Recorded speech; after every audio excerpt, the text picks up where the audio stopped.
शास्त्र को अवश्य याद करते हैं और शास्त्र की वाणी व्यक्ति को एक अच्छा मार्गदर्शन कर सकती है।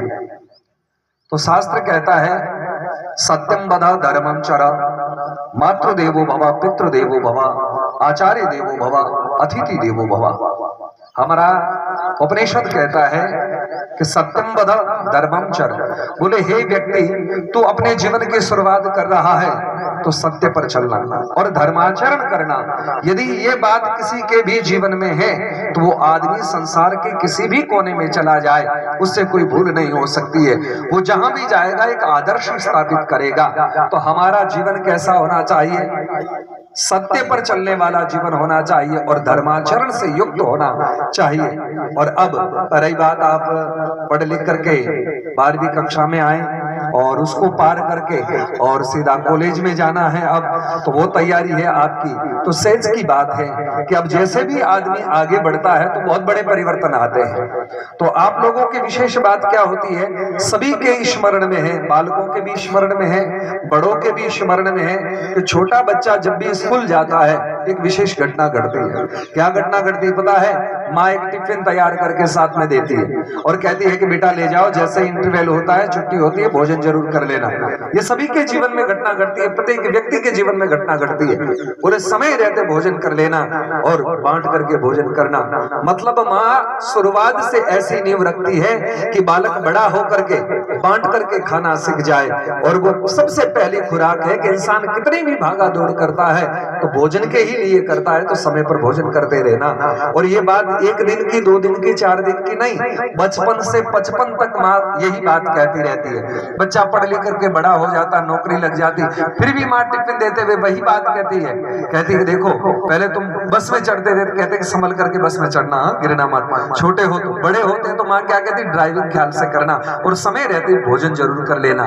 ये माँ का एक आशीर्वाद सदैव रहता है। ठीक वैसे ही आज इतने दिन तक तो माँ का आशीर्वाद था, आज इतने लोगों का आशीर्वाद आप सभी के साथ में है। परंतु एक बात जरूर है, 12वीं कक्षा को पार करने के बाद बच्चे के ऊपर विशेष कोई अनुशासन नहीं होता। घर पर माता पिता का अनुशासन होता है, विद्यालय में गुरुजनों का अनुशासन होता है, हर बार टोकना, हर बात कुछ न कुछ कहना। लेकिन कॉलेज लाइफ आप सभी लोग जानते हैं, आजकल ज्यादा कुछ कहने की आवश्यकता नहीं है, फिर भी हम निवेदन अवश्य करेंगे। कॉलेज लाइफ ऐसी है कि जहां कोई अनुशासन नहीं होता, स्वयं ही अनुशासन होता है। इसलिए आप अब कॉलेज में जाएंगे तो आपका अनुशासन आप स्वयं होंगे। आप अपने जीवन को कैसा बनाना चाहते हैं अब पता चलेगा। इतने दिन तक तो हमारा कोई न कोई मार्गदर्शन करता था, लेकिन अब हम स्वयं अपना मार्गदर्शन करेंगे। हम स्वयं ज्ञानी व्यक्ति की तरह अपने मार्ग को तैयार करेंगे। तो रही बात, सबसे पहले विद्यालय में क्या होता है, कॉलेज में हम जाते हैं तो विशेष बात, नए नए हमको मित्र मिलते हैं। यही होता है ना, नए मित्र मिलेंगे तो विशेष रूप से मित्र कैसा होना चाहिए ये बात सोचने की है। वहां मित्र जरूर बनेंगे लेकिन मित्र कैसा होना चाहिए? अब हमारी ये समस्या है, ये धर्म संकट है कि हम निर्णय कैसे लेके हमारे जीवन में मित्र कैसा होना चाहिए। तो हम शास्त्र से निवेदन करेंगे, शास्त्र से कोई बात ढूंढ करके लेंगे, मित्र कैसा होना चाहिए। तो रामायण आपने पढ़ी है तो रामायण में चौपाई आती, रामायण कहती है धीरज धर्म मित्र अरुणारी आफत काल परख ये चारी। बोले आपको 4 मित्रों की बात बताई गई है। मित्र कैसा होना चाहिए? बोले सबसे पहले धीरज धर्म। व्यक्ति का सबसे पहले कोई मित्र है तो धैर्य ही उसका मित्र है। आदमी धैर्य यदि खो देता तो बड़ी हानि हो सकती है। आप यदि पेपर के माध्यम से पढ़ते लिखते हैं तो जरूर देखते हैं, हम लोग कोटा में ऐसा आता कि बच्चा 90% लाने के चक्कर में, 95% लाने के चक्कर में, 100% लाने के चक्कर में उसके नहीं आए 80 तक ही पहुंच पाया, कम हुए तो उसने फांसी खा ली, उसने आत्महत्या कर ली। समझना चाहिए कि वो व्यक्ति, वो बालक धैर्यवान नहीं था।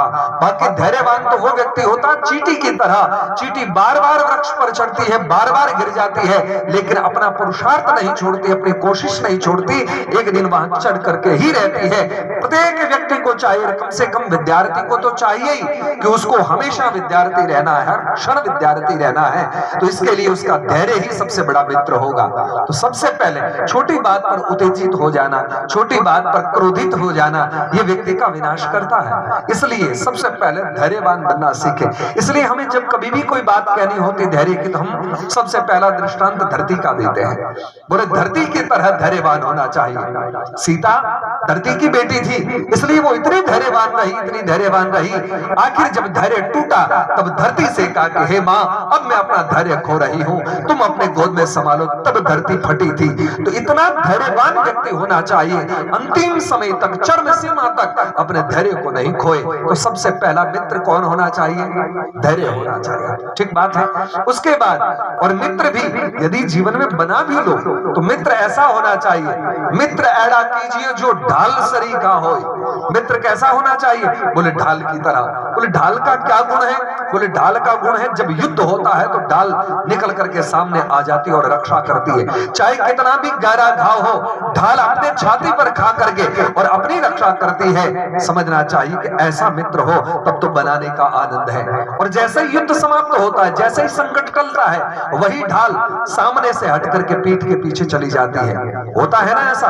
बस मित्र यदि बनाने की मन में आ जाए तो ऐसा मित्र जरूर बनाना आपके संकट की घड़ी में आपके साथ में खड़ा हो, और जब संकट टल जाए तो स्वयं श्रेय नहीं ले, बोले नहीं तुम्हारी योग्यता थी इसलिए आज ऐसा तुम कर पाए।